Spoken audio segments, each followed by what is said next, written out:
Good morning, Honorable Rita. Thank you so much for joining us today in this project to actually bring self-care to women, to leader women. So your bio is very impressive. You've been involved in the political life of Ghana, and you've done quite a lot. I've been following your work. You've been working on helping women with education. I mean, education in general, bringing education in general, and pushing women to go higher. Helping people with disabilities. So you've been doing quite a lot. Very impressive background. And at some point, you were actually the only woman nominated as a municipal chief executive. So can you please tell us a little bit more about yourself? My name is Rita, Odoley, Sowah, and I have a degree in social work from the University of Ghana, Lagos. And I also belong to the National Democratic Congress, that's the political party in Ghana, that's where I belong. And I climbed up the ladder by being a branch women organizer and then going to do consenting executive. And then I went on to be the administrator for the office of the Member of Parliament, that was from 2005 to 2009.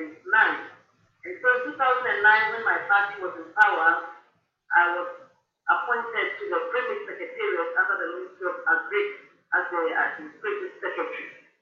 And so I've been with the political party. And so from the Premier Secretariat, I was nominated by the government as the municipal chief executive for the newly created Municipal Assembly, making me the first political head of that municipality, and as a woman. And you were also the only woman at that time, right? Yeah, the only woman for the Greater Accra region of Ghana. Wow, that's a lot of pressure, I imagine, and a lot of responsibility.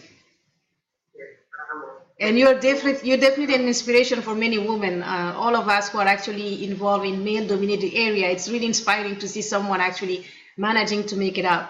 So. Tell me, Honorable Rita, because they refer to you as Honorable Rita because you've achieved so much, you've done so much for the community, you were recognized with so many awards, and actually that's amazing, the fact that they refer to you as Honorable Rita. So tell me, like, how did self and self-care, or the lack thereof, did impact your productivity and performance as a leader? Yeah, thank you very much. You know, most of the time, as a woman, when you are coming into leadership position, a lot of people think, oh, as a woman, she cannot do it. Mm-hmm. And so that's where the self-care comes in. And being a woman, wanting to achieve more, the negative aspect of the people saying that you cannot do the job. So you want to put in extra effort. Yes. And sometimes you feel that neglecting your health as well. Yes. And so I would say that as a woman, we need to take care of our health in as much as we want to please society, in as much as we want to achieve the height of the job. And so, working in that capacity, I neglected my health a bit, I should say that. Because for my municipality, it was a very strong municipality where you have the airport, the international airport of Accra or Ghana, I should say. And then the other people lived in my area. And so Lagadeputukon was it's a place where the eyes of the people are on. And it's a central point. So you need to achieve more than the thing. And as a woman, most of the time, if a woman fails in one area, then the society sees you as a failure. But if a man fails in all the areas, society doesn't see that.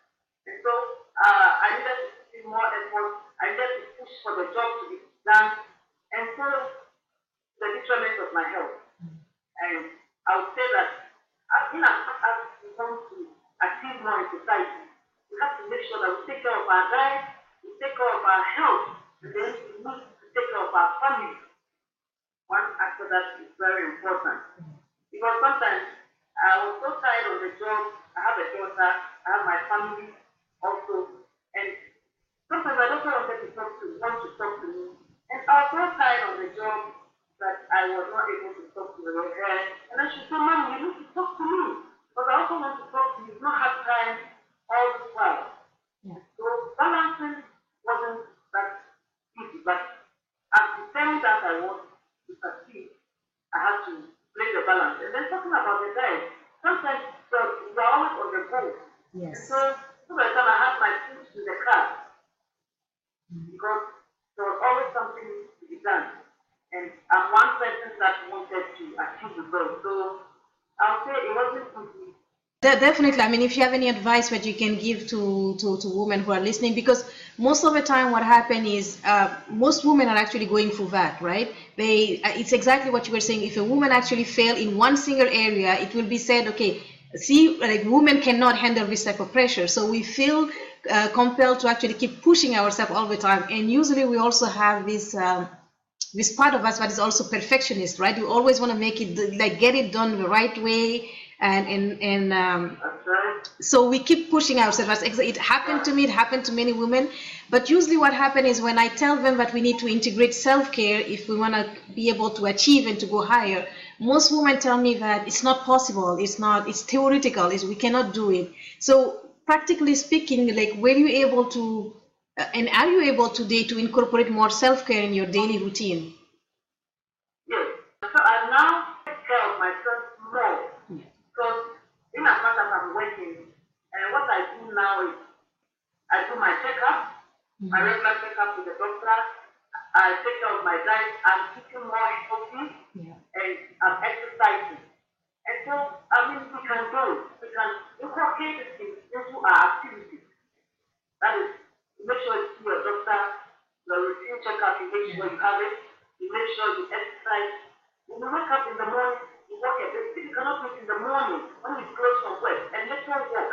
You shouldn't always be sitting in the car, from the car to the office, from the car to the office, but do a little walking along the side. And then make sure you keep health, which is very, very important. And I believe we can do it. I believe there should be more seminars and programs for women in leadership positions to let them know the need for them to take care of themselves. Yes. Otherwise, when you are not there, somebody you cannot do it. Yes. And then we also need to take vacation. When I was on the job, I never took any vacation. What I did was I was paying for programs, I was paying for conferences, and always on the go. But we need to take some vacation. Our superiors should know that we need to take some vacation. Even if it is 1 week, get off the job. Travel outside. If you don't have the resources to go out of the country, in our country, there are places that we can take vacations too. And so you need to do that. Go along with your family. Pick the vacation, take the time. When your children are in school, pick the vacation, take the time they are vacated, and take some time with them. So it's go ahead. I was also being on the job because I never neglected my family. That is my immediate family. Yes. I was always there when there was any program, any naming ceremony of a newborn child, any marriage ceremony, funeral. I made sure I was always there. So maybe I would have to spend maybe some 30 minutes, some 1 hour, but I made sure I was also there. Because at the end of the day, you go back to the family. Yes. And if you don't make time for them now, when you go back to them, you'll not be there. No, and especially like for you to be able to sustain all of this pressure, you need to have like a foundation, a ground, and the family will be pretty much your anchor, where you will be able to go back and recharge yourselves. And many of us, we do neglect that because, as you were saying, you're so tired and you feel like you're always on the go. And something that is very interesting that you mentioned is we use our vacation to go for conferences and programs because we feel like we need to keep learning, and this is the only time for us to improve. So I really like what you said, but because I have a tendency to do that myself, to use my vacation to actually go for programs, and this is very important. So thank you very much actually for sharing your experience with us, because with your level of responsibility, it shows other women that this is not just theoretical. We can do it. If you can do it, there is no reason why we cannot do it, right? So one question I wanted to ask you is, do you feel like sometimes as an African Black woman, I feel like it's even harder for us than for other women. Like generally speaking, I think all women across the globe have the same challenge of balancing work-life balance and family and all of that. But I feel like in our cases where there is more tradition and we are still really well I guess, anchored in our tradition, I feel like it's even harder for us to be able to balance it off, right? And also with to manage all the expectation, like as you were saying, like weddings and newborns and all of these things that we have. So do you think that there is a cultural factor that is making it harder for us, like as Black African women? There's a cultural factor that makes it a bit hard for us. Yeah. Because African women, when we are growing, we think our place is in the kitchen. Yes. We need to make sure the food is well set up. So how can you go into leadership positions? How can you go into political positions and then you make sure you take care of all this? And even initially, it was even difficult for the girl child to go to school because we thought the girl child has to be at home to help take care of the home. The men will go to school and then come back and then we take care of them. And this mentality has not changed over the years. It has been improved upon slightly, but it has not changed over the years. Why would I say that? In my country, when I was a municipality representative, we had 216 districts, and we had only 19 women as chief executives. And so there was a fact that the men the women that place was in their home, or even if they were working in the office, they should be at the lower side. And so these cultural things fight against us as women, and it hasn't changed. But we need to make sure that as women, when we are aspiring to be leaders or we are in leadership positions, there should be a balance so that our men or the society will have confidence in us that in as much as that we have attained those leadership positions, we are also balancing the cultural aspect of it. That it shouldn't be that you are married or you are in the home, the responsibilities of the home, you want to neglect it, is then push only for your office work or your political work. So there should be a balance. And these days, some men are understanding that they help in the home as well because they know that they are happy to see their women or their sisters, their wives aspiring to those leadership positions. And so I believe society is changing, but it's not a drastic change, it's a gradual change. And we, the women who want to be leaders or are in leadership positions, to work in collaboration with our men or the society to let the assurance there that even as we get there, we will not shut our responsibility.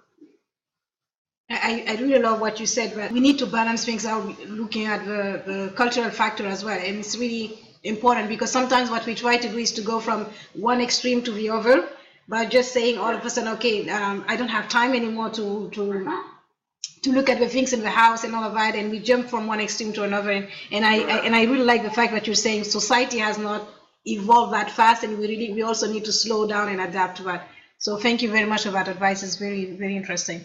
And so just as a closing advice, what would you give to women who are actually starting their career or and have a lot of ambition, want to have an impact and help other women? So what would be for you the one key advice that you will give us? One key advice I would want to let other women know is that we need to work in collaboration with our male counterparts. Most of the time, the men don't want us to lord it over them. Yes. Even if you are the leader in the organization, you need to let them buy into your ideas. Let them buy into your vision. You have set the goal over, let them buy into it. Work in close collaboration with them. Let them know that it's a teamwork and you cannot do it without them. Yes. But if you want to lord it over them, my dear, they will not work. Because men, they are men and will always be men. And they will not want women to lord it over them. But I got so much support from my male staff because I got them into the job. I worked hand in hand with them. I didn't lord it over them. And so they made the work very simple for me. If I come up with ideas, we sit on a round table, we discuss it, and then we all bring our ideas, share ideas as to how the work can go on. And so, my dear women out there, you cannot work in a vacuum. We want to work in close collaboration with the men. Give them the leaders respect, in as much as they also give us that respect. So that, we will make our work easier for us. The society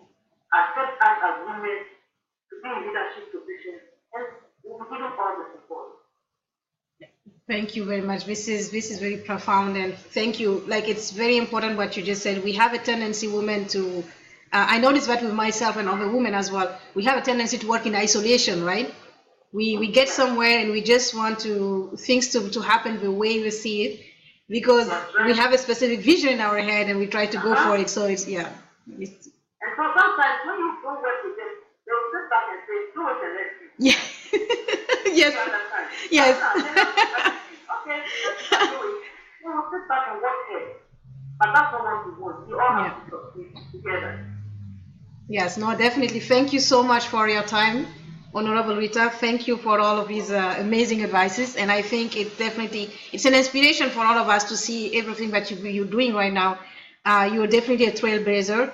And for all the women out there who are thinking that it's not possible to balance it off and don't really pay attention to that, you explained to us at the beginning of your story, you push yourself too much, and you didn't take the time to actually like feed yourself properly, exercise, and include all that self-care and take vacation. And this is really like learning from other people's experience. So we can see that you went through that, and if we push ourselves without taking the time to incorporate those amazing advices that you gave us, we will actually just end up burning ourselves and we won't be able to achieve. So thank you very much for your time. Thank you for everything. And I'll definitely continue following your work, because you're doing an amazing job and you're really an inspiration for all of us. Yeah, instead I have an Flowers of Hope International, and we are taking care of, we are looking at education of children, and then giving skills training to women, and then the education of persons with disability. Most of the time, society looks down on persons with disability, thinking that we just have to give them handouts. But there are amazing people. When you give them education, they can perform marvelously well. I'm working with two visually impaired graduates of the University of Ghana, Lagos, on this project called Flowers of Hope International, and it's amazing the work they can do. Flowers of Hope. Yes, so we need to take care of that as well, and that's what I'm doing currently. Amazing, amazing. Thank you so much, Honorable Rita. Thank you.